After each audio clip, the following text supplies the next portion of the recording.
जय माता दी दोस्तों। आज हम आपको वट सावित्री व्रत पर सुनी जाने वाली सत्यवान और सावित्री की कथा सुनाने जा रहे हैं। यदि आप हमारे चैनल पर नए हैं तो चैनल को सब्सक्राइब कीजिए और कमेंट बॉक्स में जय माता दी लिख दीजिए। भद्र देश के एक राजा थे। उनका नाम अश्वपति था। अश्वपति का कोई संतान नहीं था।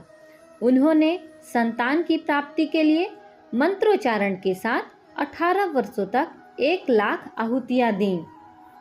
इसके बाद सावित्री देवी ने प्रकट होकर वर दिए कि हे राजन, तुम्हें एक तेजस्वी कन्या पैदा होगी। सावित्री देवी की कृपा से उनके घर एक कन्या ने जन्म लिया। उस कन्या का नाम सावित्री रखा गया। कन्या बड़ी होकर बेहद रूपवान हुई। योग्य वर न मिलने की वजह से सावित्री के पिता दुखी रहते थे। उन्होंने कन्या को स्वयं वर तलाशने के लिए कहा। सावित्री तपोवन में भटकने लगी। वहाँ साल्व देश के राजा ध्रुमसेन रहते थे। राजा ध्रुमसेन का राज्य किसी ने छीन लिया था। उसके पुत्र सत्यवान को देखकर सावित्री ने पति के रूप में उनका वरण किया। ऋषि राज नारद को जब यह बात पता चली तो वह राजा अश्वपति के पास पहुँचे और कहा कि हे राजन, यह क्या कर रहे हैं आप? सत्यवान गुणवान है, धर्मात्मा है और बल्यवान भी है, पर उसकी आयु बहुत छोटी है। वह अल्प आयु है। 1 वर्ष के बाद ही उसकी मृत्यु हो जाएगी। ऋषिराज नारद की बात सुनकर राजा अश्वपति घोर चिंता में डूब गए। सावित्री ने उनसे कारण पूछा तो राजा ने कहा, पुत्री, तुमने जिस राजकुमार को अपने वर के रूप में चुना है वह अल्प आयु है। तुम्हें किसी और को अपना जीवन साथी बनाना चाहिए।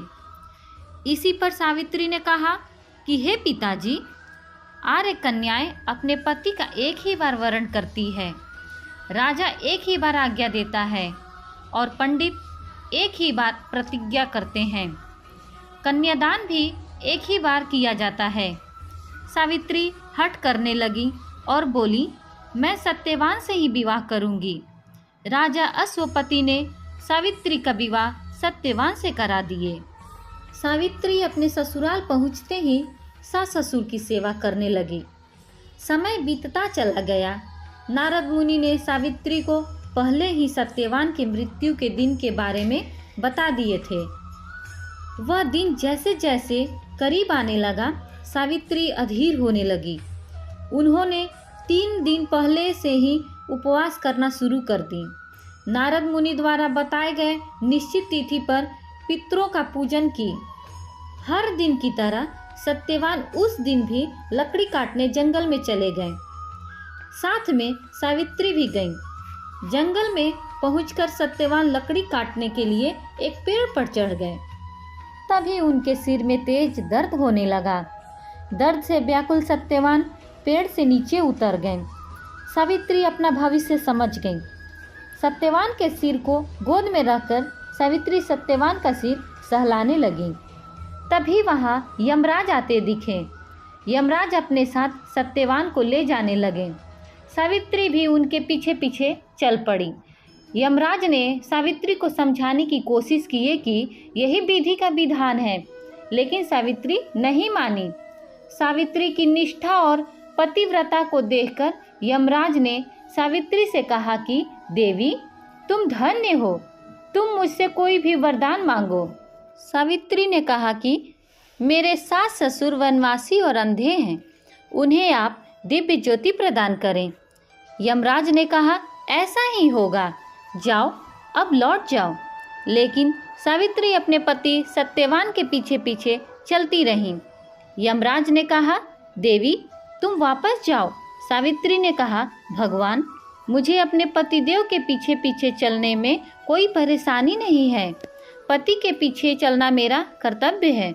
यह सुनकर उन्होंने फिर से उन्हें एक और वर मांगने के लिए कहा। सावित्री बोली, हमारे ससुर का राज्य छिन गया है, उन्हें पुनः वापस दिला दें। यमराज ने सावित्री को यह वरदान भी दे दिए और कहें अब तुम लौट जाओ। लेकिन सावित्री पीछे पीछे चलती रही। यमराज ने सावित्री को तीसरा वरदान मांगने को कहा। इस पर सावित्री ने 100 संतान और सौभाग्य का वरदान मांगी। यमराज ने इसका वरदान भी सावित्री को दे दिए।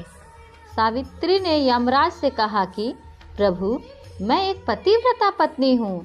आपने मुझे पुत्रवती होने का आशीर्वाद दिए हैं। यह सुनकर यमराज को सत्यवान के प्राण छोड़ने पड़े और यमराज अंतर्ध्यान हो गए और सावित्री उसी वट वृक्ष के पास आ गई जहाँ उनके पति का मृत शरीर पड़ा था। सत्यवान जीवित हो गए और दोनों खुशी खुशी अपने राज्य की ओर चल पड़े। दोनों जब घर पहुँचे तो देखा कि माता पिता को दिव्य ज्योति प्राप्त हो गई है। इस प्रकार सावित्री और सत्यवान चिरकाल तक राज्य सुख भोगते रहे। जो महिलाएं वट सावित्री का व्रत रखती हैं, विधि विधान से पूजा करती हैं और वट सावित्री की कथा सुनती हैं, उनको अखंड सौभाग्य प्राप्त होता है। उनका सुहाग अचल रहता है। प्रेम से बोलो सावित्री माता की जय। अगर वीडियो पसंद आई हो तो वीडियो को लाइक कीजिए, चैनल को सब्सक्राइब कीजिए और माताओं और बहनों के साथ ये वीडियो शेयर कीजिए।